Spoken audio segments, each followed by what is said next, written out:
Good evening, and welcome to Congressman Rick Larsen's live telephone town hall on COVID-19. My name is Joe Titino, and I will be moderating tonight's call. I want to thank everyone for taking the time to join us tonight, and we hope you find this call informative. Congressman Larsen will be taking as many questions from constituents as he possibly can tonight. If you have a question, you can press *3 on your phone keypad at any time. That's *3, and you will be placed in line to speak with a member of our staff. They will take down your name, where you are from, and a brief summary of your question. The next time you hear your name, you'll be live on the call, and you will be able to ask your question directly. If you are joining us tonight, you're streaming the event on the website or on Facebook, welcome. You can simply type your name and question below the streaming player, and as you can imagine, we will receive a lot of questions tonight, so if we are not able to address your question, please leave a voicemail after the event. Send an email to rick.larsen@mail.house.gov or call our district office at 425-252-3188. Again, if you have any questions throughout the town hall tonight, please press *3 on your keypad or type them below the streaming player. Now, I will turn it over to Congressman Larsen. Thanks, Joe, and good evening, everyone, and thanks for joining me tonight. Here's how tonight's telephone town hall, actually this afternoon's telephone town hall will play out. I'll give an update on the federal government's pandemic response. Then I'm going to introduce Nick Demerice. He's the Public Affairs Director with the Washington State Employment Security Department. Nick can be with us for the first 30 minutes of the town hall, and Scott Michael with the Employment Security Department will also be on the call for the rest of the time to help answer questions that folks may have about unemployment and the implementation of the pandemic unemployment assistance. I will then take your questions and comments for the next hour or so beyond that. And as Joe mentioned, if you have any questions tonight, please press *3 on your keypad or type them below the streaming player, and I'll get to as many questions as I can. So the pandemic response. I am continuing to listen to the concerns and the needs of the people I get to represent, the small business owners, farmers and others, state and local leaders, and frontline workers as well. And here are some things I'm hearing recently. According to Food Lifeline, the need for food has nearly doubled in Washington State during the pandemic, while food donations have fallen by about 70%. And yesterday I visited the North Whidbey Help House in Oak Harbor to learn how that very small food bank is benefiting from federal relief funding to help feed hungry residents. I'm also hearing from them about all the great volunteer work that is still able to take place at North Whidbey Help House to help folks out. I also visited one of Island County's drive-through testing sites at Oak Harbor High School. And according to the county officials there, the county tested nearly 1,000 residents in the span of 48 hours on Monday and Tuesday. More than 1,100 Washington National Guard members are serving on the front lines of the state's COVID-19 response. They're delivering meals, they're testing residents, and they're participating in contact tracing efforts. And I was able to pack boxes at the Cedar Woolley Helping Hands Food Bank a couple of days ago with members of our Washington State National Guard. The women and men in the National Guard are doing a great job. I know you all support them and the work that they're doing, and they continue to deserve our support and the government support as well. And I am working to ensure that these folks are duly compensated for their service to the state and to the country. Congress is also acting to protect Washingtonians from COVID-19, reduce the economic harm the pandemic has caused, and lay the groundwork for recovery efforts. So last Friday, I voted for the HEROES Act, which is the next step to protect health, safety, and economic security. It included a variety of things, but I'll just focus on two things in particular. There's $75 billion for virus testing, contact tracing, and treatment that is fundamental to safely reopening the economy. And it included nearly $1 trillion for state, tribal, local, and territorial governments to help pay healthcare workers, police, fire, transportation, EMS, teachers, and other vital frontline workers. That included about $10.8 billion for Washington state communities over the next 2 years. So we're working on getting that passed as well. I know many of you have concerns and questions about unemployment benefits, and for that reason I asked Nick Demerice, the Public Affairs Director with Washington State Employment Security Department, to join us this afternoon. So I've asked Nick to give a 2 to 3 minute update, and then he'll turn it back over to me, or turn it back over to Joe, and then we'll get started on questions, and Joe will give an introduction for questions, and then we'll get to the Q&A. So with that, Nick Demerice, Public Affairs Director with Washington State Employment Security Department. Thanks for joining us, and I'll turn it over to you for the next 3 or 4 minutes. Nick? Thank you, Congressman, and thank you for the opportunity to be here. Since the beginning of the crisis, the Employment Security Department has been laser focused on getting money into the hands of Washingtonians as fast as possible through our unemployment system. I'm sure it's no surprise to everyone the dramatic increase that we've seen in potential claims and folks coming to unemployment for assistance. We've been very successful in that endeavor, distributing over $2.9 billion in state and federal funds to more than 750,000 Washingtonians. It's really an incredibly humbling experience, and it's been difficult throughout the process. Despite all that, we know that there are still many people who've applied for benefits, but there is an issue with their claim, and they've been unable to reach us to be able to get that resolved and start receiving benefits. That is incredibly frustrating and creating dire circumstances for many of our fellow Washingtonians, and we are acutely aware of how difficult that is. That's why late last week we launched Operation 100%. That is a real laser-focused effort to be able to get to the remaining folks who are stuck with this issue that they now have to have resolved in some manner to be able to start receiving benefits. Many people are now going on 9 or 10 weeks since the crisis began of being unemployed, and being able to ensure that we get this opportunity to interact with them, solve their issues, and start getting them benefits is our top priority. Just late last week, we changed part of the structure and how our call centers work and really limited our inbound calling to allow us to do more outbound calling, directly contacting some of these individuals. And that allowed our staff to process more than 75%, a 75% increase in the issues they were able to clear every day. So it's been a really significant uptick in that activity. And the goal of Operation 100% is to have everyone receiving benefits who is qualified and wants to receive them by mid-June, with far more, the highest percentage of those happening within the next week or two. We know that that still creates a lot of difficulty for individuals, and we hear you and we see the difficulty that you're having, and you should know that the entire agency is working as hard as we can to be able to get benefits to you as fast as possible. The other thing that has happened, really taken a big part of our attention in the last several days, is the rise in imposter fraud. I want to talk just a moment about imposter fraud as a type of fraud. So the type of fraud we're discussing here is individuals. I should start with the Employment Security Department has not been hacked. We have not had a breach of our information in our database. And yet individuals, criminals from, according to the New York Times, around the world are engaged in a broad conspiracy to defraud state and federal governments in a multitude of states of unemployment benefits. This is a big problem where individuals are using opportunities to pull information from multiple breaches that have happened over the last several years, Equifax being a prime example, and building profiles of individuals they then use to file fraudulent unemployment claims in these people's names. This is happening, as I said, around the country in a number of states, and our state has been hit particularly hard, primarily because we have a very generous unemployment benefit here in our state, and we were one of the first states to fully implement the entire CARES Act, which provided additional resources for those seeking unemployment benefits. We have many controls and gates in place to be able to prevent and block and identify this fraud, and the scale of this is unusual and high.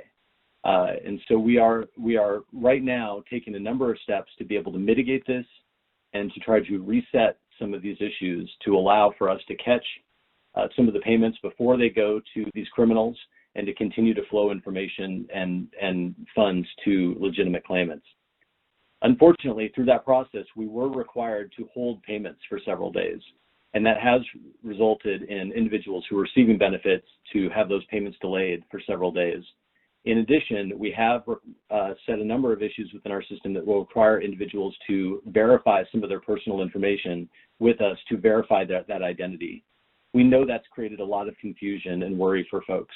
What I can tell you is that if you are qualified and you are who you say you are, you're going to get and keep your benefits. So don't worry about that. We will also continue to communicate with you via direct email through our social channels as well on what are the steps that you need to do under what time frames. We know this is creating a lot of confusion and we apologize, but our real goal here is to try to avoid paying more money to these criminals and make sure that the benefits are reserved for those who need them and deserve them. In the meantime, there's a few things you should know. If you are a victim of fraud, you will not have to repay these benefits that are taken illegally in your name. Also, those illegal claims will not make you ineligible for benefits in the future. You will still be able to apply for and receive unemployment benefits.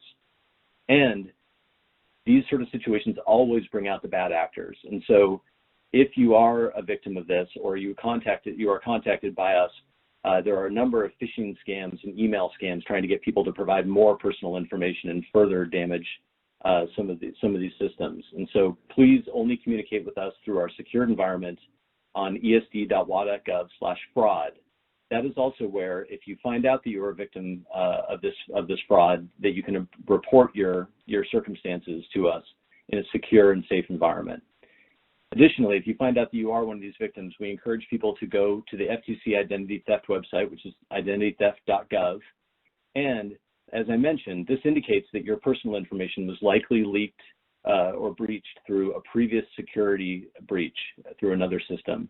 Therefore, we recommend people follow the good information about identity theft by going and doing your annual credit reports and potentially putting freezes on your credit reports. That will help you monitor any activity that may be happening on your account and your identity. So I know you'll have a lot of questions, so I don't want to take up too much time, but just in closing, we know this is such a difficult and unprecedented time with a lot of uncertainty, and financial uncertainty and instability is clearly a critical component of that. Our agency is working around the clock to, as quickly as we can, get benefits to those who need them, block the benefits going to those who seek to do harm by committing fraud, and help get workers and businesses back on job as soon as the economy can open safely. With that, we stand for your questions. Great. Thanks, Nick. I'll turn it over to Joe now. Thanks, Congressman. Thank you, Nick. Everyone on the phone, I just want to remind you, feel free to press *3 at any time if you have a question. I also want to encourage everyone to follow Congressman Larsen to stay as up to date as possible on the developments both on the Congressional side and in Washington State. Facebook, Congressman Rick Larsen, where we are live streaming tonight. Twitter @RepRickLarsen, and on Instagram, RepRickLarsen. At this time, before we start the questions, I have a brief poll question.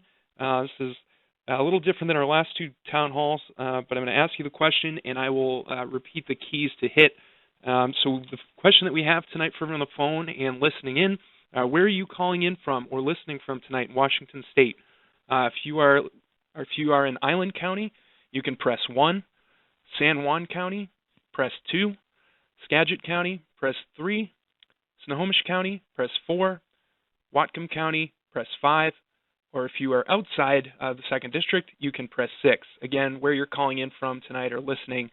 And with that, as we get those poll questions in, I'm going to turn it over to Congressman Larsen, who has a question for Nick to start us off.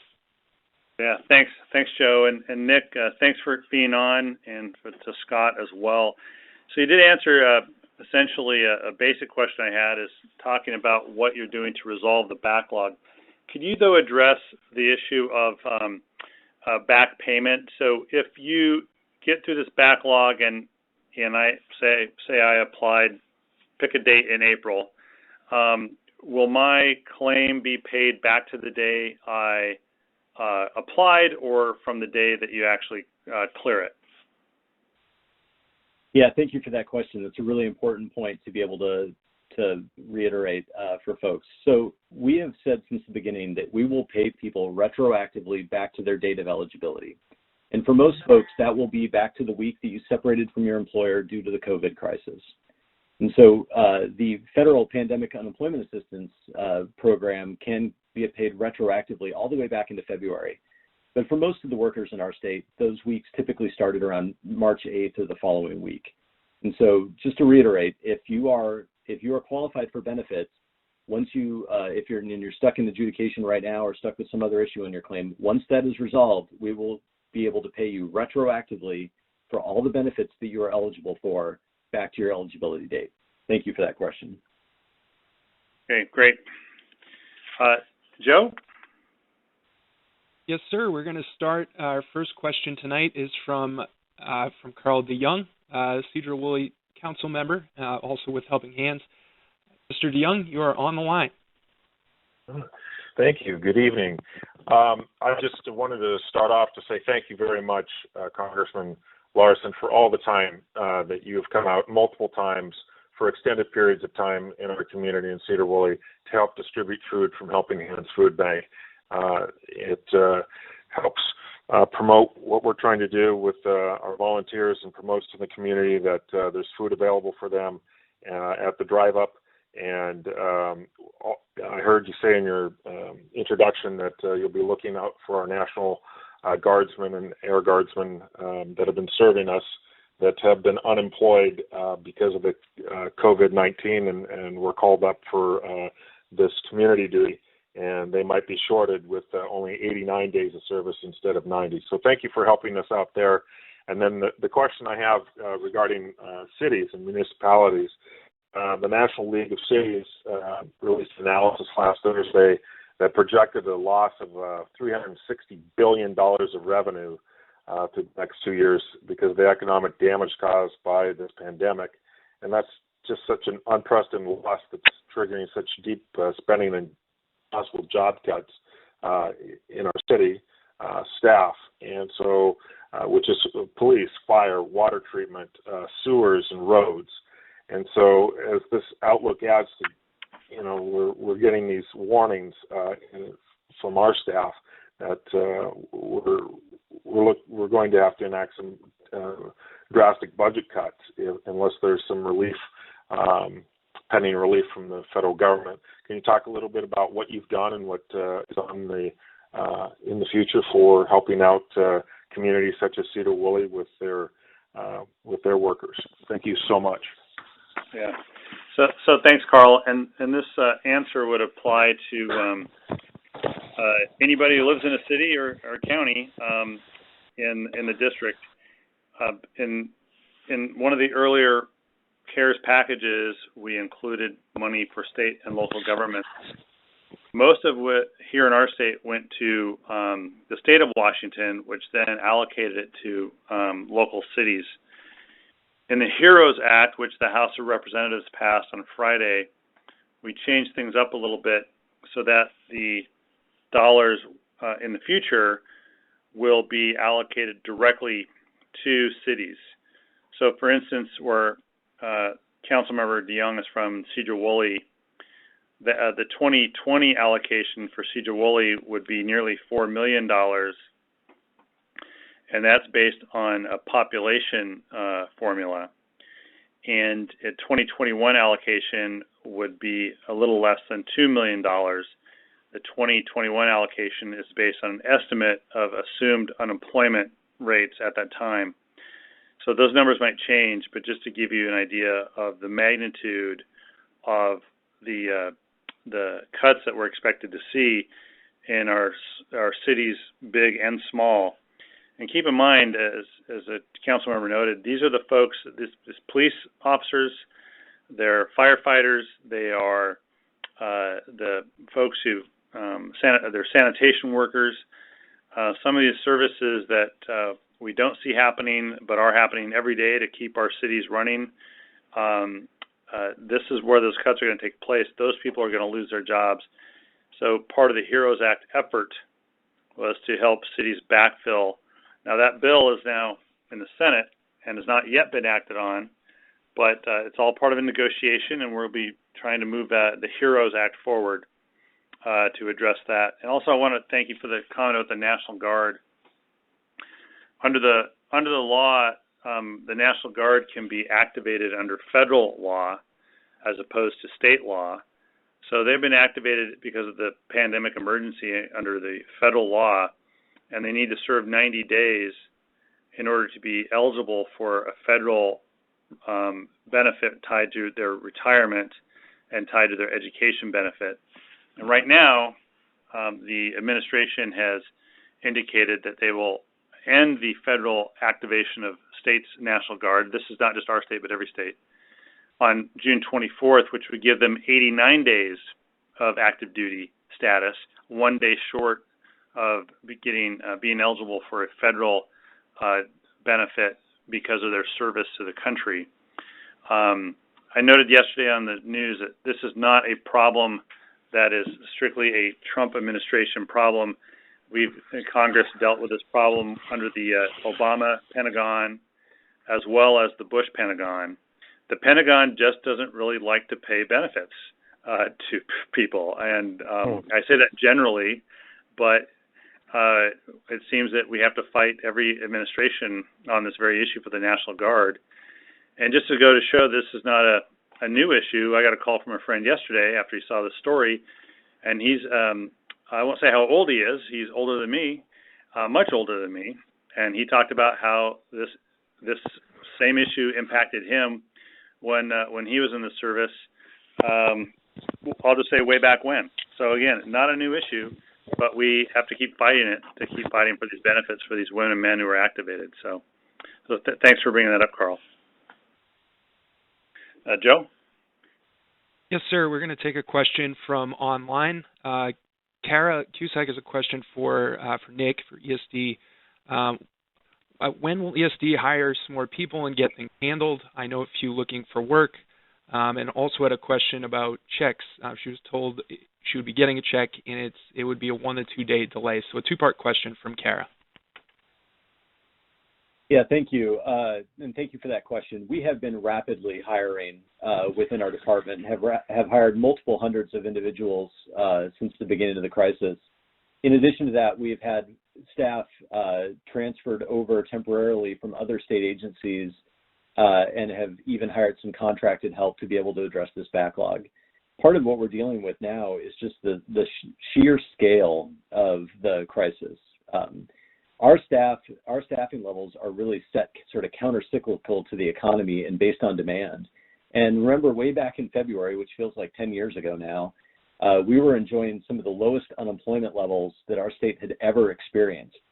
And so we were staffed at a pretty small level. And unlike a typical recession where it happens incrementally and we're able to grow in real time, this unemployment crisis happened literally overnight as parts of the economy were shut down. And so we have been forced to rapidly expand our staffing while also moving to a 95% virtual model where 95% of our 1,700 employees are now working remotely from their homes. So it's created a number of difficulties for us. And that in and of itself speaks a little bit to the difficulties we've been struggling with. Additionally, I just want to clarify, we don't send out paper checks anymore. We send out direct deposits or to key bank debit cards that are authorized for users.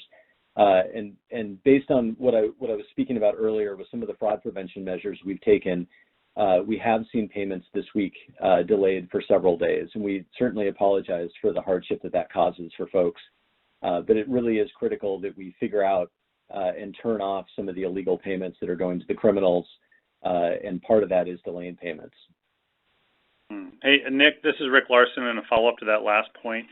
Is there a date where you turn the checks back on, or is that going to be kind of a rolling thunder kind of thing, where there'll be some payments go out tomorrow or on a day, and then some other payments go out on the next day, and so on? And so the first time we turned them off was late last week, and we held them for 2 extra days, and then sent payments out on Saturday for those that we deemed eligible to move forward. We have turned them off again for several days since then, but again, we'll release some of those checks. Release some of those payments over the next several days as we figure out which ones we can verify. I see. All right. Thank you. Joe? All right, our next question is from the phones. Jean Norgard has a question. She is self-employed. Jean, you are live. Hi, thank you. Yeah. My question is that I filed successfully for a PUA claim, and I uploaded my Schedule C, and there were some glitches at first, but then it seemed to kick in. But there's continually something that's saying, upload documentation about self-employment, but I have no idea what they want. It doesn't specify what they want documented. Anyway, if anybody could give me a clue about that, I'd appreciate it. Thank you. Thank you, Jean. Nick or Scott? Yeah, obviously we would have to know more about the particular situation to be able to diagnose what's going on there. But I would suggest that if you're currently receiving benefits and continue to receive benefits, just go ahead and keep filing your weekly claims, sort of regardless. File that weekly claim. We did notice, if this is something relatively new, this may be related to what I spoke about in my introductory remarks, that there were a number of steps that we had to take to prevent fraud that have required some verification of identity and other documentation. And so it may be related to that if it's something relatively new. Otherwise, I would say if you are receiving benefits, continue to do so, continue to file your weekly claim. And as we move through this adjudication backlog and get some of these issues figured out, it will be easier to reach some of our agents. I think that's one of the most difficult things for us from an implementation standpoint. Even if the system is somewhat complicated, typically during normal times, within a day or two, you could reach one of our agents and get your issues sorted out. But with the tremendous, volume that we're seeing, 1.4 million individual claims to 750,000 Washingtonians, those are numbers that are more than tenfold increases over previous records. So it's overwhelmed a lot of those elements of the system. I understand. It's just, may I add something? Yeah, go ahead, Jean. Yeah, please. Yeah, so I was receiving benefits for a few weeks, but this week my payment is pending. Yeah, so that is likely due to some of the things that we implemented. And so you should, if you check your e-services account, you should have an alert in there that would instruct you what documents we need from you to be able to upload and update those. Well, and Nick, unfortunately, it doesn't. But thank you. Okay. Yeah, and I'm more than happy to. If you contact Joe, we can get you directly in touch with myself, and we can look into that further. I'm sorry. How do I do that? There's Jean, this is Rick Larsen. If you just call that 425-252-3188 number that we announced at the beginning, that'd be great. Okay, thanks very much. Thanks a lot. Next question is live on the phone from Rosie Ramirez. Rosie, you are live. Hi. So I am, because of age and health conditions, I have not been able to go out there and work. I'm a medical interpreter. I'm an on-site medical interpreter. So I have not been able to file weekly claims. The system doesn't allow me. It doesn't say anything. It doesn't. So I opened my SAW account and it doesn't have anything on there. And so I'm getting a little bit more on the anxious side because I feel like I just need to go out there back to work if there's work as soon as the clinics open. And so my question has to do with, will I be getting something? When will I be getting something? When can I talk to somebody? This is the closest I've gotten to be able to speak with someone. Yeah, I'm sorry that that's been your experience, and we absolutely would love to be able to help you with that. So when you sign into your SAW account and then go over to Employment Security, there should be an opportunity for you to file a claim. And if you don't qualify under traditional unemployment insurance for one reason or another, you almost certainly would qualify under pandemic unemployment assistance.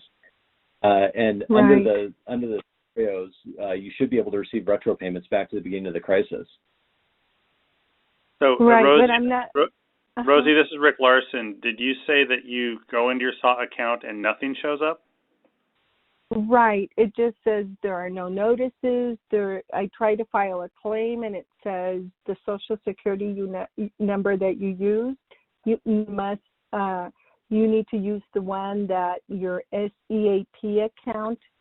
And so I'm not understanding what's going on. So I went on the phone and called, and finally got through, and it allowed me to reopen my claim under my Social Security number, but I haven't heard anything again. It doesn't let me, when I call back to file the weekly claim, it doesn't allow me to do anything like that. The Scott, forms do you have do any not ideas show. Yeah, I'm drawing a blank. I am not sure what the particular issue is.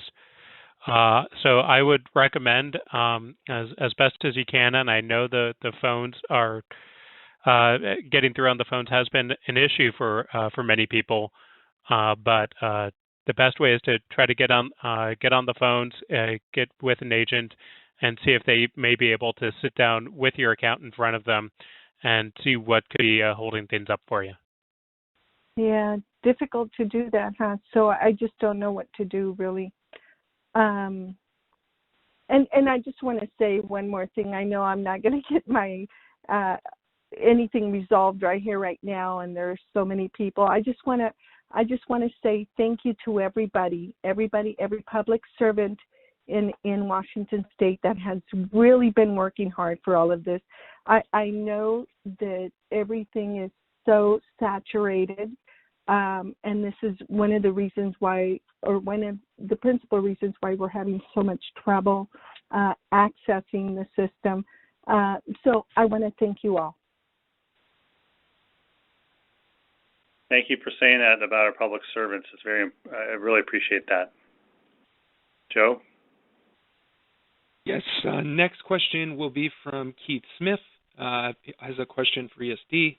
Keith, you are live. Hi, guys. Thanks for taking my call. I was just calling because I am a frontline worker. I work in grocery, but I also am a sports official, high school and youth sports. And so I've lost quite a bit of income from COVID, but I'm also making income from my current job. And so I applied for PUA thinking that might, because I'm losing money due to COVID, I might qualify for that. But every week I'm denied because I make too much from my main job. So I'm just trying to figure out, is it the division's stance that I wouldn't qualify for PUA because I have another job, or should I keep applying and get retro benefits? Scott, can you run through the sort of limitations on when you no longer qualify for assistance?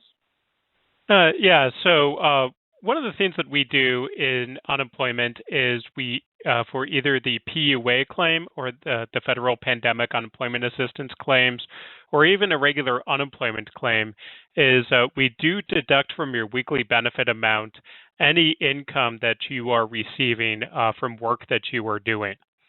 And basically, once you start working enough money, the deductions get to the point where we have to basically deduct your weekly benefit down to zero. So yes, it does seem like you're making enough money from your regular supermarket frontline job, and thank you for doing that. But under the laws as they exist, both in the state and federal government, we do have to deduct that money from your weekly benefit, and unfortunately, that does leave you with that can leave you with the $0 as far as a weekly benefit. So if you do ever have a week where you make less money or you're working fewer hours, you may be able to get something, but it does seem that at your current state, you may not be entitled to anything under the laws. Okay, and really what this came back down to was the $600 a week for COVID assistance. So if I don't qualify for a single dollar of state benefits, then I wouldn't qualify for the $600 per week, correct? Yeah, that's accurate. You have to qualify for at least $1 of benefits, either under a regular state claim or under the federal pandemic unemployment assistance, or PUA. Okay. Yeah. All right. Hey, Well, thank you. Keith, this is Rick Larsen. Thanks for bringing that issue up as well. I didn't, we can't know everything, and I didn't know that was a problem some folks are running into. So I appreciate you bringing that up. And if you want to call our office, we can follow up and see how large of a problem that is too, and see if it's being addressed otherwise. Yeah, certainly. I have called and spoken to Per in your office previously, but I would love to talk to you a little bit more, because there's so many people who work in the officiating community in the state who, for me, my job is enough that I'm okay, but some of them it's really split in time, and it's really tough for them. So, I would love to talk to you a little bit more about that. As someone who spent his young elementary, middle school, and high school years yelling at a lot of you people because we're right as players and you're wrong as referees, I appreciate what you're doing out there. So thank you. Thanks, Keith. All right, next question. Oh, sorry. Joe, this is Nick. Unfortunately, I need to leave us at this point, but Scott can stick around and answer any ESD questions. Yeah, thank you very much, Nick Demerice. I appreciate you coming on. And again, for folks listening, although Nick is leaving, Scott Michael with the Employment Security Department is staying on the line with us and is available to answer questions as well. So don't think we won't be able to answer or try to answer those ESD questions for you. So thanks, Nick. I appreciate it. All right. We're going to go to Brandy Malloy, who is on the phone, has a question. Brandy, you are live. Hi. I've been lucky enough to not need unemployment during this time, but I did have a question, being that you brought up the fraud issue, and I've seen a lot of that online also. Is there a place we can go to online to find out if our Social Security number has been used fraudulently for unemployment? Scott, do you have an answer to that? So that is a really good question. So generally, if your Social Security number has been used, you may have received. You'll likely receive some sort of letter in the mail letting you know that, hey, a claim has been filed on your behalf. The other thing that happens is that anytime a claim has been filed on your behalf, we notify your employer that a claim has been filed, and so a lot of times it's employers who are telling us, "Hey, wait a minute, this person isn't unemployed. I was just on a Zoom meeting with them last week. What's going on?" And so we don't have a place online for people to check exactly that a claim has been filed on their behalf, but a great place to check is maybe with your employer to see if they have received a notice that a claim has been filed for you. Okay. So that may. Go on, sir. No, yeah, that I was going to say something in ending, but go ahead. Oh, no, I was just going to say, because, I would never know, being that at this point I don't need to file. I was concerned that I would never find out. So that's why I asked how I would find out. So thank you. Great. Thank you. Thanks. Joe? Excellent. We are going to go to another call on the phone. We have a question from Kathy Naslund. Has a question about the National Guard. Kathy, you are live. Yes. With the is any provision for the National Guard to work or be in service to America for 90 days part of the package that the House passed? I'm sorry. Could you? Are you asking if that was part of the HEROES Act? Yes. Okay. No, that was not part of the HEROES Act.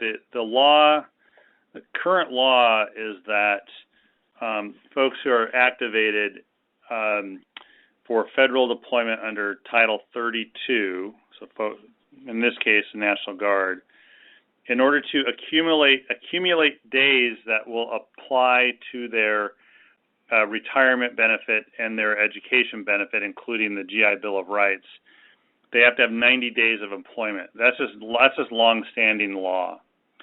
And so under the pandemic emergency, they've been activated, and we've been trying to get their federal activation extended to June 30th. Actually, it looks like in our state we may have to try to get them extended to July 31st would be a much more realistic day to think about getting them activated for that length of time, and maybe beyond that. But certainly June 30th is too short of a time. So again, this is not part of the HEROES Act. It's not something we fixed because we didn't see this as an issue. It is now an issue because the administration is choosing to limit deployment to 89 days. But there's already existing law that allows Congress and the President to work this out to ensure that they get deployed for as long as we need them.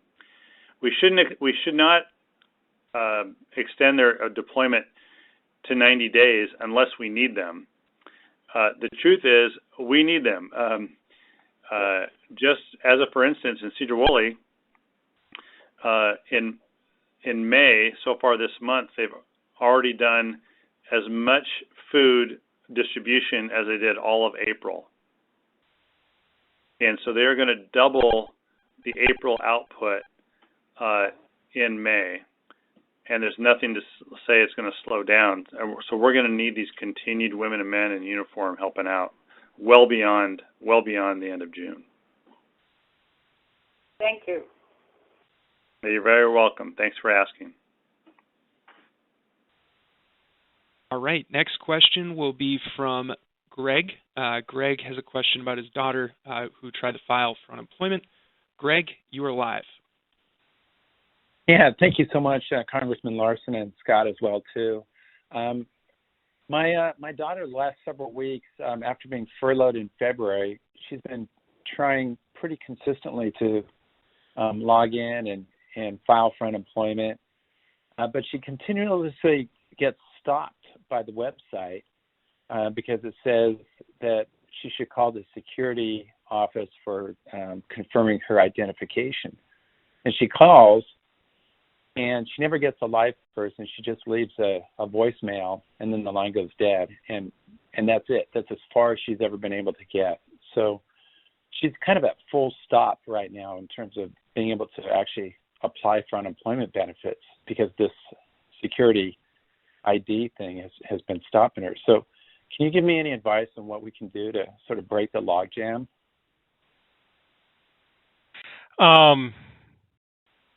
Yeah, and I'm sorry that your daughter is having difficulty with getting a hold of somebody. Something else that we have done as a result of the increase in fraud is that we're also out putting 100 more people onto the fraud hotlines and to help with these types of security issues, to help with verifying identities, addressing as well as addressing issues of suspected fraud that have been called in through tips. So hopefully through the increased staffing, that is something that your daughter may be able to get a hold of somebody. Also, if your daughter is working through e-services, she may be able to upload copies of her documentation, such as a driver's license, social security card, those types of things, through the secure website to also provide that documentation. But unfortunately, the best advice I can give is to keep calling. We're hiring more people. We're allocating more bodies to deal with this unprecedented need. So are people actually returning calls from left on voicemails? Because, I mean, there's no way to even hold on this call. It's just leave a message and we'll call you back, and then that's it. So yes, we do have people returning messages and making phone calls to help sort through these issues. So it will appear as an 800 number. And so I know a lot of people, when they see an 800 number on their cell phone, do get skeptical.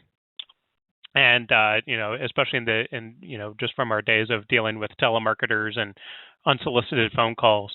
But if you filed for unemployment and you're having issues, be on the lookout for those 800 numbers because that could be us trying to get a hold of you or your daughter. Okay.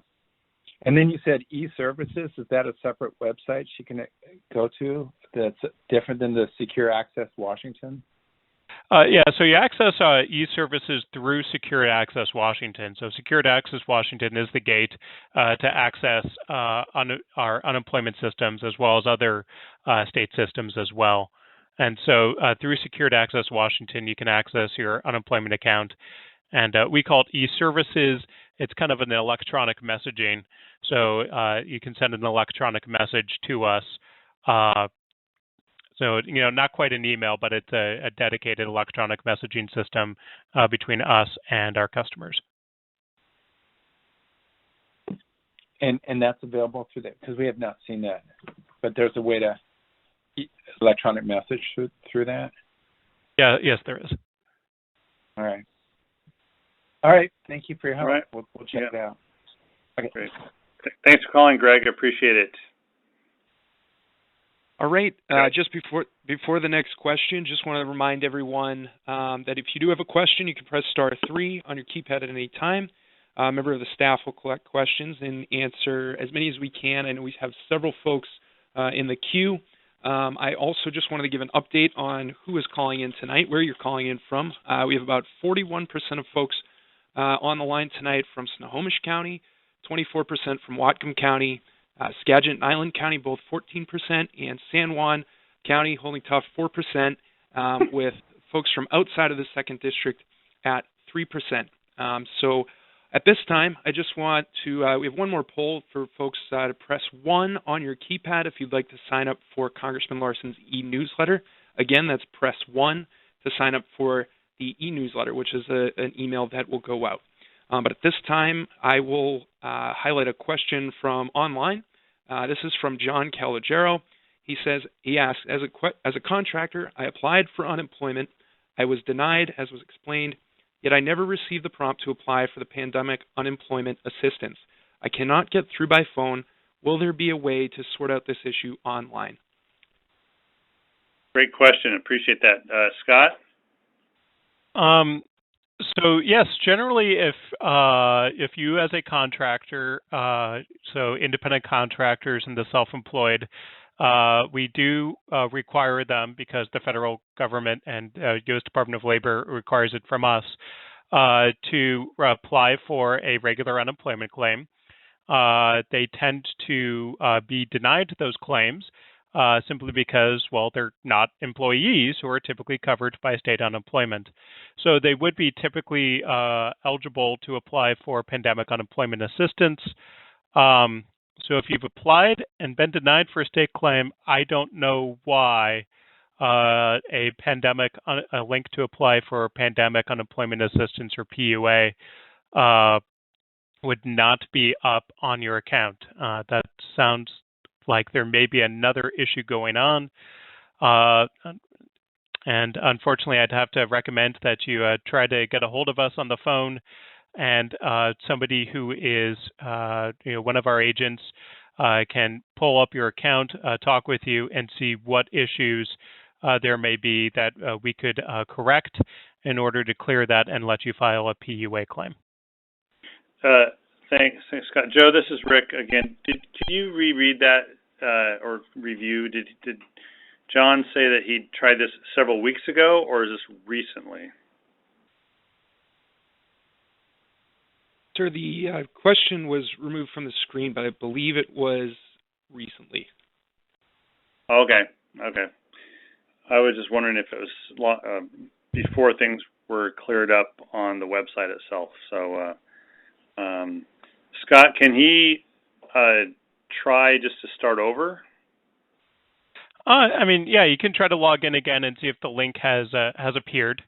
We're constantly trying to update our IT to address known issues, and so that may be so if it hasn't shown up before, maybe try again. Otherwise, give us a call, and we can have an agent who can sit in front of you with your account and try to work through what may be blocking the issue. Yeah. All right. Thank you. Joe? All right. Our next question does come from the San Juans, from Lopez Island. Jan is on the line, has a question about tourism. Jan, you are live on the call. Hi, thanks for taking my call. Hello, good afternoon. Hey, Jan. I actually am living up in the San Juan Islands, and I wanted to ask your opinion about something that's been very controversial up here lately. We're lucky that we haven't had many COVID cases here because we're so isolated, which is great.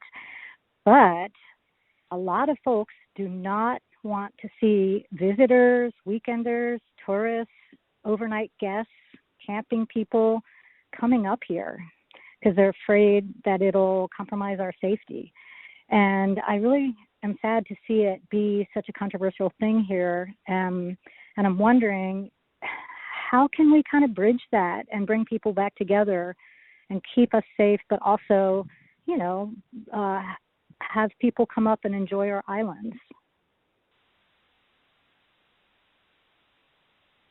Yeah, thanks for the question, Jan.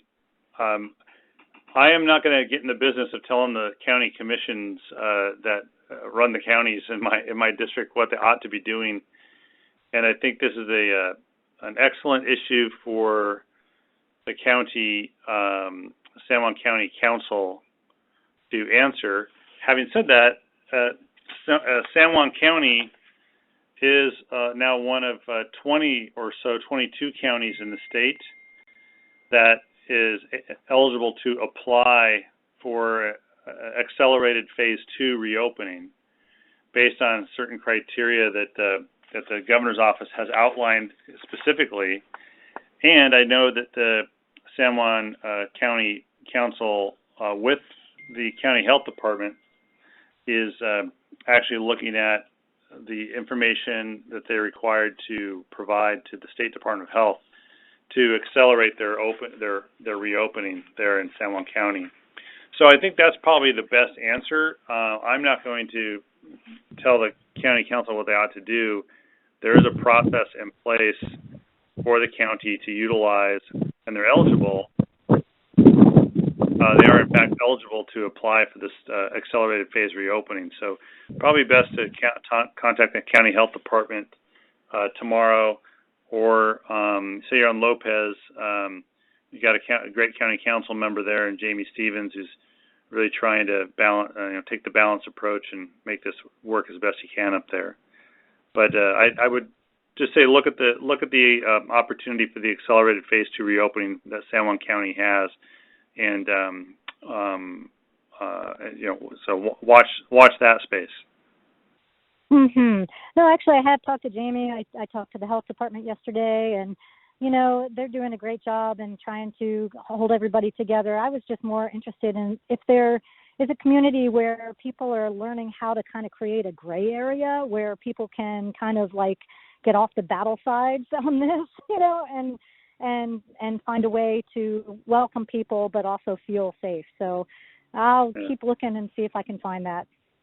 Yeah, I will say the solution is probably somewhere within San Juan County, because some counties are going to approach this differently. Mm-hmm. Understood. All right. Well, thanks for all that you're doing. Stay safe. We're trying. Thanks, Jan. All righty. Bye. Bye.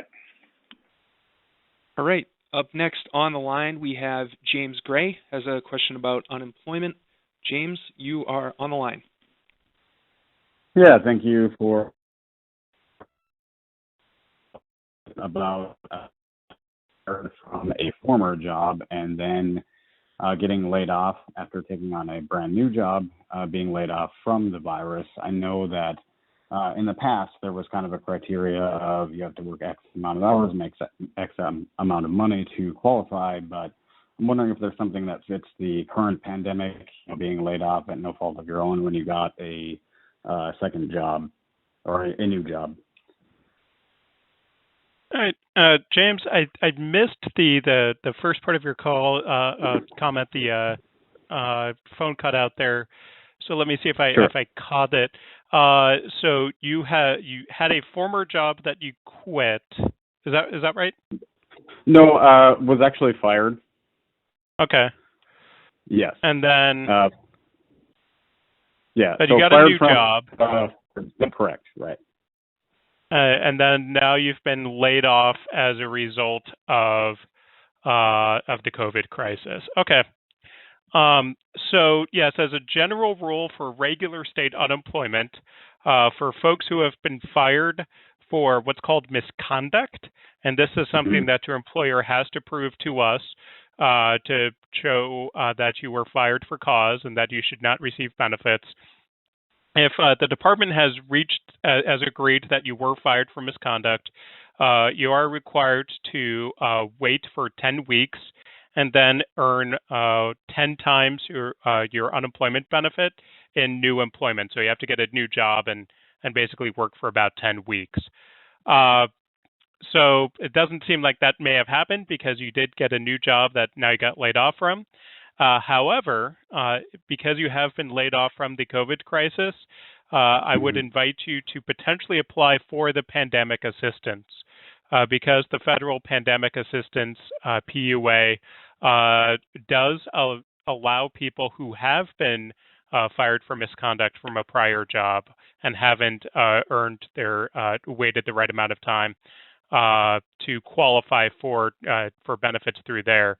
So go ahead and, if you haven't done so already, file your regular unemployment claim. If we can get you set up with a regular unemployment claim, fantastic. We'll pay you that way. But if you do get denied from your regular unemployment claim because of the former job you got fired from, you are potentially eligible for this pandemic assistance, PUA, as a result.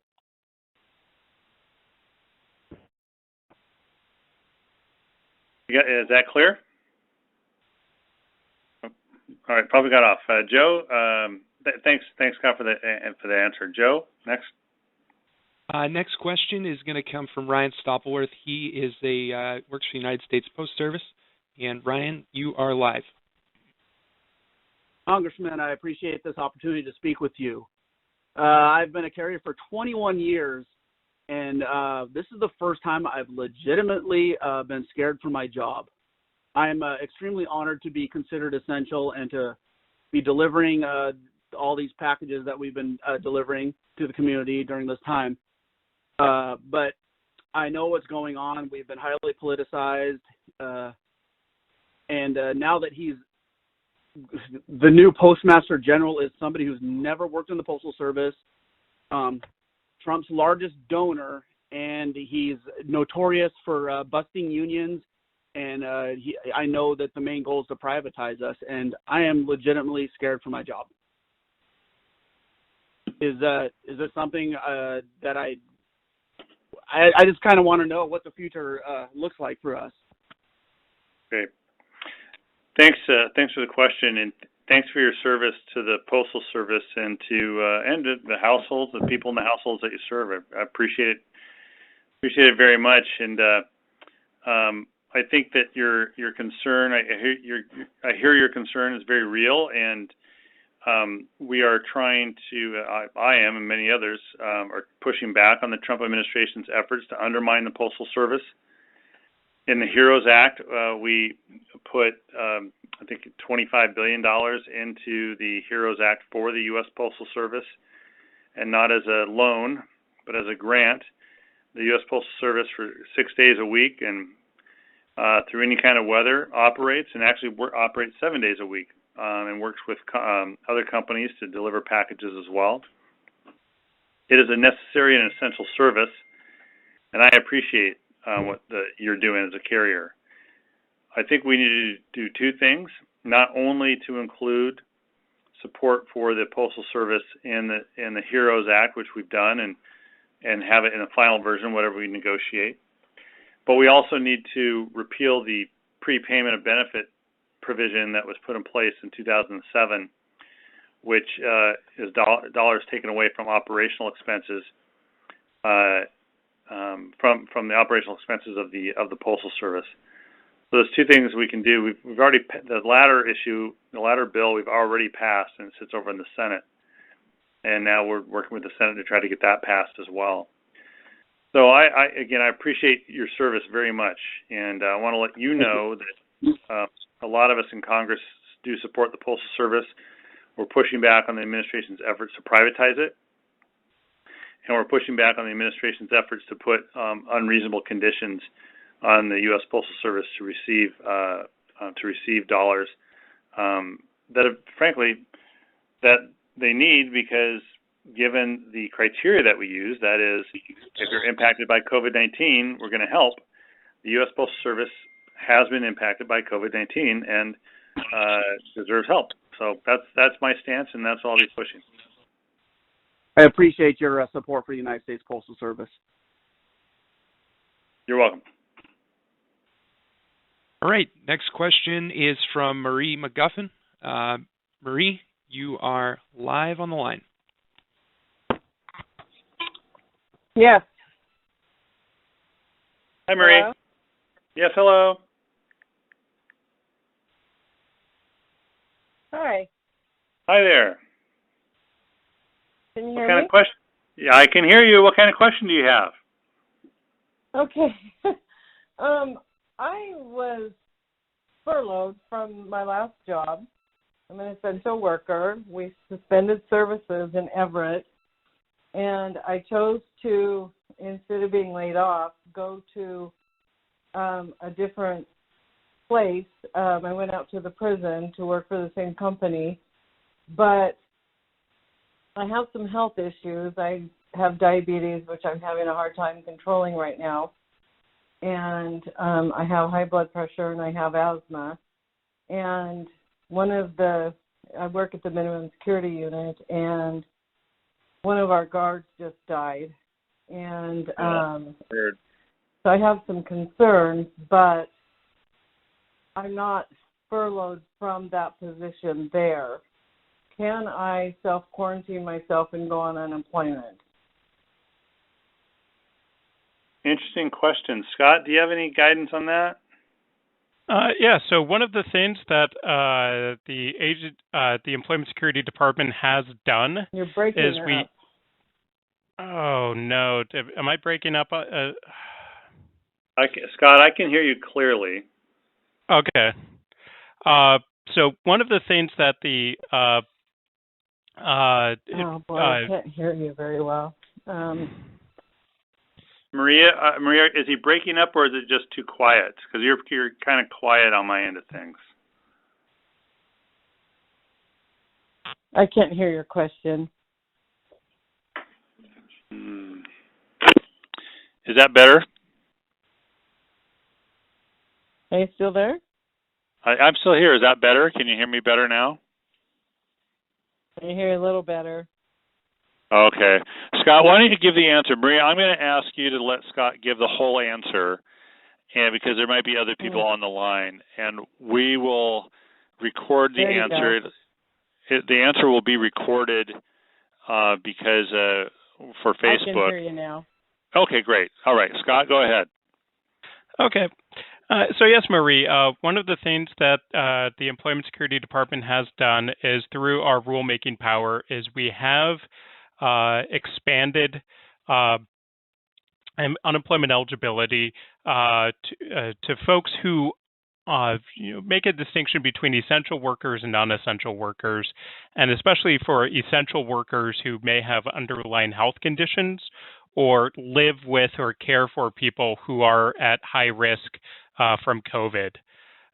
So if you are a person, so it sounds like you may be a person who has been, who has some diagnoses that.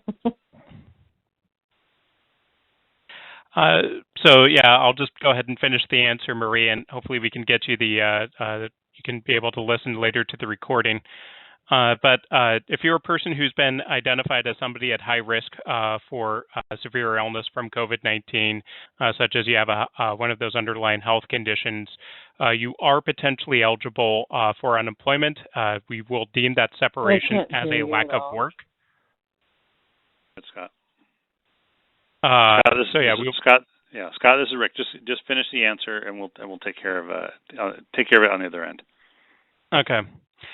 So yeah, we deem that as a separation for lack of work, so long as you're an essential worker, you have a high-risk illness, and you don't have the ability to telework, which in correctional industries doesn't sound like a very telework-friendly position.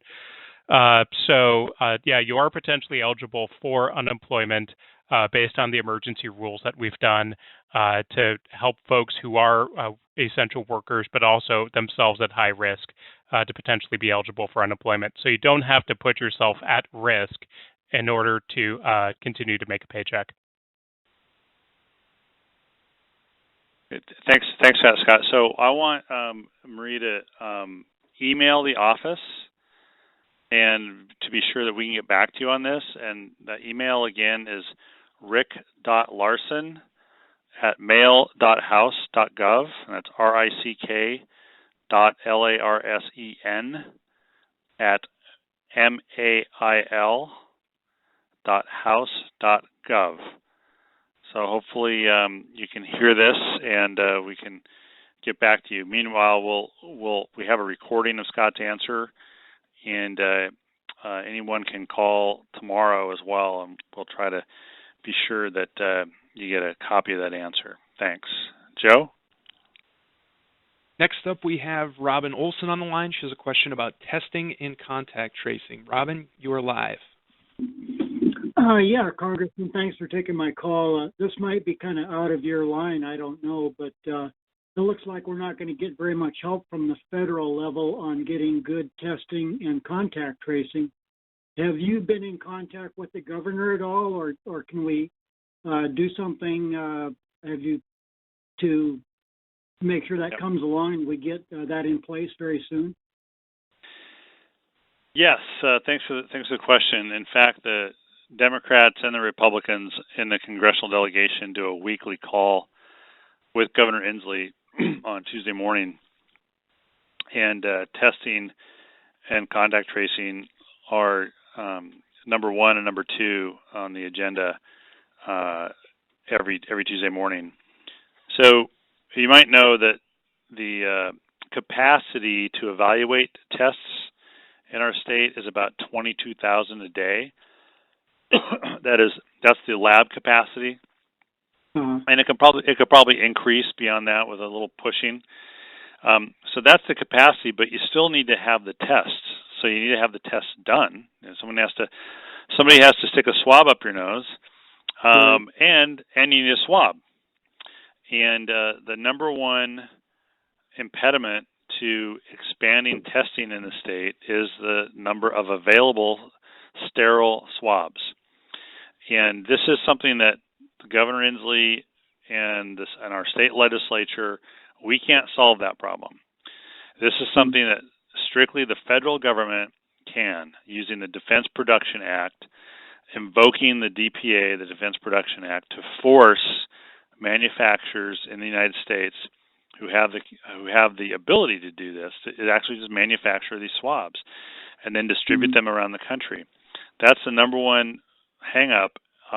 We are starting to finally get these swabs. There was a problem last week or a week and a half ago with the delivery of swabs that looked to be Q-tips. They weren't Q-tips, but they also were not individually wrapped so that they were sanitary when they arrived. So they became immediately useless until the Department of Health could determine if they were not contaminated. Meanwhile, earlier this week, or late last week, we did receive individually wrapped swabs, and those are being distributed for use. And we're supposed to be getting some more as a state from, again, all this with the help of the federal government. But it's only because we're chasing down swabs, literally trying to buy them, instead of just having the federal government sit down on this problem. And that's, I've been critical of President Trump on a lot of things, and some people can call it politics. But on this one, they just fell down on the job. The Trump administration did not, and the president just has refused to actively use the Defense Production Act in order to do the basics to get this testing done. If you do more tests, testing beyond healthcare workers, testing beyond firefighters, testing beyond police officers, all those folks getting tested too. But you have to get beyond that population and beyond the just a senior citizen population to really get an excellent handle on just how widespread COVID-19 is. So that way you get the testing done, you can better target the response, you can better trace, do the contact tracing of people who are COVID-19 positive, and really begin to sit down on this problem, bend that curve, and therefore accelerate the reopening of our economy. So we're trying, and every week the number one thing we're doing is trying to track down testing swabs, and in Congress, number one thing we're doing is trying to push the administration to more actively use the Defense Production Act to support the widespread testing of the people in the U.S. Oh, great. Thanks. Yeah, thanks for going into good detail, Rick, and thanks for all you're doing. Yeah, you're very welcome. Thank you for calling. Okay, bye-bye. Joe? Next up, we have Sandra Fershen, who's on the line as a question about granddaughter's unemployment security. Sandra, you are live. I just wanted to thank Rick, too, about supporting the Postal Service and what he's doing to try to get the Defense Production Act in working. But back to my granddaughter is 27, and she was assistant manager of a restaurant that closed, and they were thinking about reopening it, but in the meantime, she kept calling, and she kept getting denied after she finally got through after about 3 weeks to get unemployment. Then she got denied, and then she got approved. And then the next week, when she called in, they told her that she had to look for work. And then she got a letter on May 10th that said she had to read the job search requirements fully, and for each week, you must look for suitable work. And she said, "Can they do that? Where am I supposed to look for work? It doesn't make any sense. Is this a new worker?" I said, "This is just craziness." Well, finally, her restaurant called in and said they're doing takeout orders now that they've organized the restaurant so they could do that, and then they called her back to work. Isn't that crazy? She said, "Grandma, they said go back to work." And then they told me to go to WorkSource. The letter says, go to search activities at your local WorkSource. And she says, "I think the office is closed." Scott, if I could just agree with Sandra, yes, that's crazy. And Scott's going to explain why. Yeah, it is crazy. So back at the back towards around the end of March, the governor did, through his powers in the emergency proclamation, did suspend operation of statutes requiring folks to do a job search, and so. And the legislature, the four corners of the legislature, have agreed to continue to let those statutes that require a job search continue to be, operative, meaning that folks do not have to legally conduct a job search at least until the end of May, at which point the legislature will either have to agree to extend the job search waivers again, or folks will have to start looking for work starting at the beginning of June. So that deadline is coming up. But we do apologize for the conflicting and confusing letters that we're sending. We're trying to adjust to things and adjust our IT systems as well to try to address issues and clear issues. And sometimes, when you do something with a computer program, you try to fix one thing and you end up breaking another through just you don't intend to, but it just happens on occasion. And so Scott, anybody on the call. Yeah. So Scott, this is Rick. I think the obvious next question from Sandra might be, okay, so for those 3 weeks, the computer system was kicking her out or giving her a letter saying she had to look for work when she didn't have to, and therefore she was denied benefits as a result of that mistake. But now she's working. Can she go back and apply for those benefits that she would have gotten because she was being told to do something that no one else was being told to do? So yes, she can go back and get those benefits, and we're also aware of those issues, and we are also trying to fix them on the back end or through the computer system. So yeah, go ahead, and if she hasn't applied for and received those benefits previously, go ahead and try to call a claims agent. Because we're also trying to fix those issues with the computers. So we apologize that that's been a frustration for not only your granddaughter, but for other people in the state. Is there a secure, you talked about a secured line and a secured website, but you both, they were said too quickly for me to write down. I'm 72, so it's a little bit but I have her letter right here. She's she's not home right now, but I thought I gotta ask this question. No, it's Sandra. I got the letter in front of me. Sandra, it's a great question, and I think the website that Scott was referring to is the Secure Access Washington. And it sounds like your granddaughter is already using that secured website. Because that's how she had to apply. She'll ask me because I tell her what I did. Okay. So is it secureaccess.gov or something? No, just Secure Access Washington. Scott, do you have the exact website name?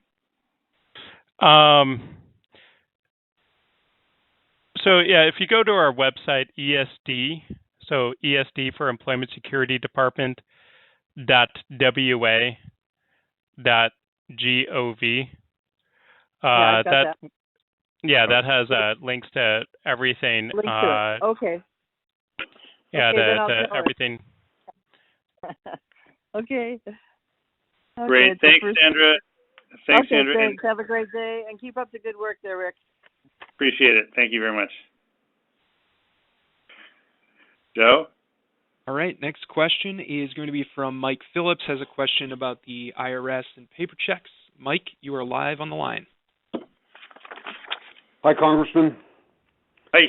Hey, Lake Goodwin checking in here. Good.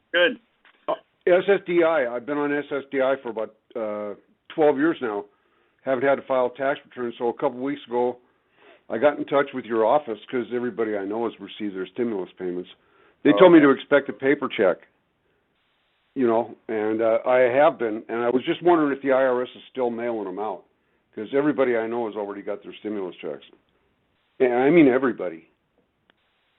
Okay, short answer is yes, they're still mailing them out. My mom got one last week, and my older brother got one 2 days ago. So, thanks.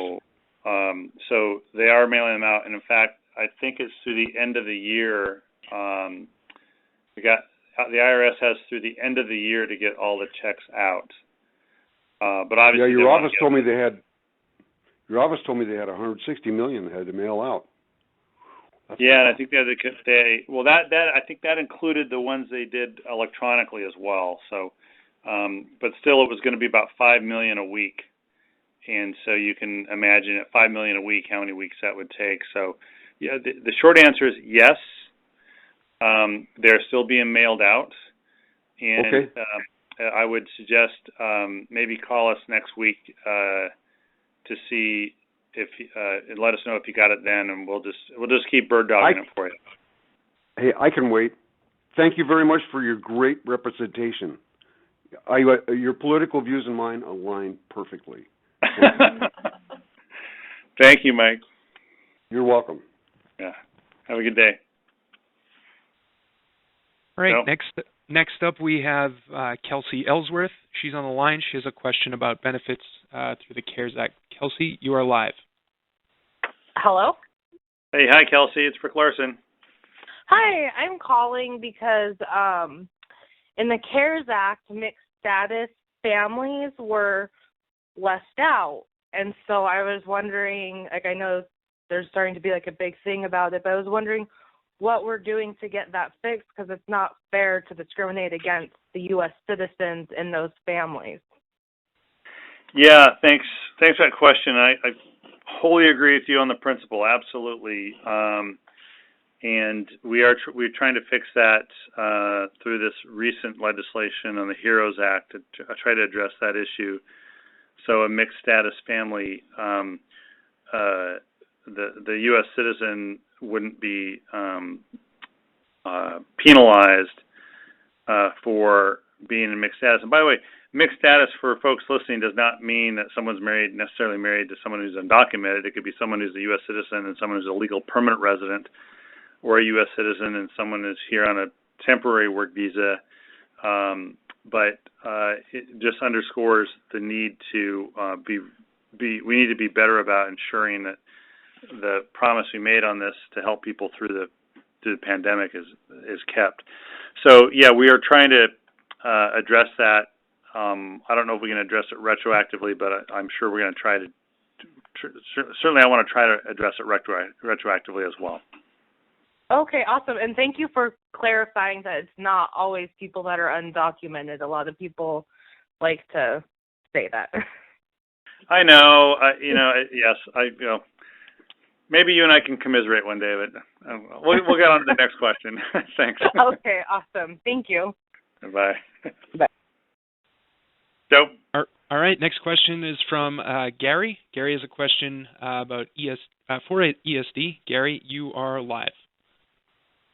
Hi, thanks, Congressman, for taking our questions tonight. I have a question about the fraudulent claims component that you're dealing with along with the ESD office. The first step in the process for someone to file a claim is to create an account. And I'm concerned that if folks are able to create an account in our name, are they also able to change our address in the system? And if so, is it possible that notification about potential claims would be going someplace other than to our home, and we would therefore be unaware that there was a claim being made in our name fraudulently? Also, is there something that we can do proactively as individuals to check the status to see if a claim is in process fraudulently on our behalf? Question. Scott? So yeah, one of the things that services that we offer to all claimants is the ability to change your address if you, for example, move in the middle of being unemployed, which many legitimate claimants do. So it is certainly possible that an address may have been changed. So I mentioned this for one of the earlier questions. But something that you can do is check with your employer because we do send notice of all unemployment claims that have been filed to the individual's employers, because while it does, all unemployment claims do potentially impact that employer's tax rate. So we do need to let them know about that. I could say that you may be able to call, but I really don't want to add any more phone traffic to those calls. We also have lots of good fraud alerts on our website, esd.wa.gov/fraud. So go there, check out that website, and you can see what steps you can take if you have been the victim of fraud or to protect yourself from fraud as far as unemployment claims. And just remember that if a imposter or a thief, criminal does file a claim on your behalf with the Employment Security Department without your knowledge or consent, that will not affect your ability to qualify for benefits, and we will not hold you liable in any way, shape, or form for that. Yeah. Gary, does that answer your question?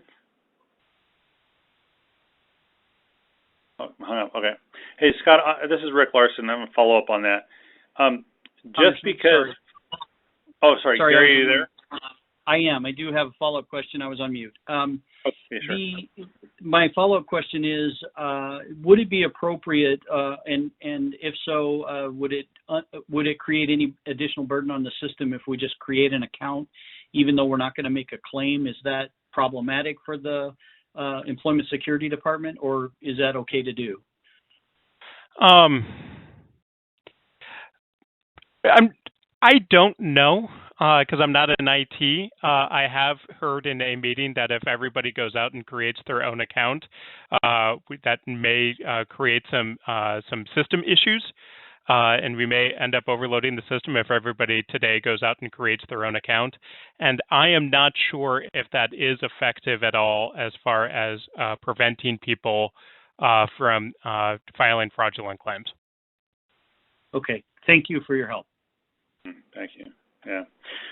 Scott, this is Rick Larsen. Do you have just because there's been an attempt at fraud, that doesn't mean that it's been successful. Do you have an estimate in our state about the attempt at fraud versus how many has it been successful in terms of dollar amounts? Unfortunately, Representative Larsen, I don't have those numbers in front of me. But we do have robust systems to try to verify identities. We do require multiple points of information through the initial claims process to try to make sure that the folks who are filing these unemployment claims are the ones who are legitimately filing. And so we do suspect that there is a significant number of claims that are out there that haven't been paid out yet, is because they are hung up in adjudication because our systems did catch them before they were able to follow through, file a claim, and collect benefits that they were not entitled to receive. Yeah, okay. All right, thanks. I would note some of this stuff comes close to home. My own sister received a notice about her unemployment claim. She's fully employed, has been for 20 plus years, and it was a notice, I think probably from Employment Security Department, sort of asking her to verify her information because they had picked up this fraudulent claim using her information. So she got caught up in it, but no blood, no foul, and no blood, no foul on this one. So, Joe.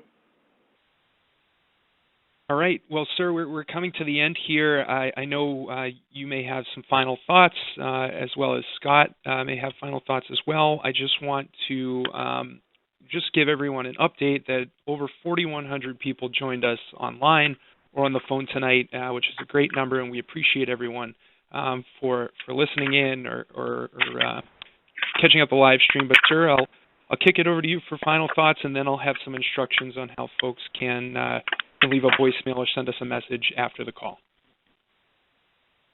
Well, thanks, Joe, and I appreciate folks who called in and listened in, and of course the folks who asked the questions. I want to thank Nick Demerice and Scott Michael from the Employment Security Department, and Susie Levine, who's the director of the Employment Security Department, for freeing those folks up to help us out a little bit tonight. I just want to reiterate something you probably are so tired of hearing, but it is very true, that the road to economic recovery and reopening is based on our public health response. And the public health response is going to lead on economic recovery, which is why you've seen in these 22 counties that the state has identified, they're meeting certain criteria for numbers of tests and numbers of positive cases, and a variety of other public health measurements that are our pathway for any other county to follow to accelerate reopening that's consistent with public health. So we are getting there, but I also am very cognizant of the pain that the economic pain that COVID-19 has foisted upon all of you, and a lot more folks as well. And my office stands ready to continue to help. We've been in COVID-19 response mode. We're working on COVID-19 recovery mode, and getting back to the regular business as well of the state and of Congress as well. I am flying back to Washington, D.C. next week.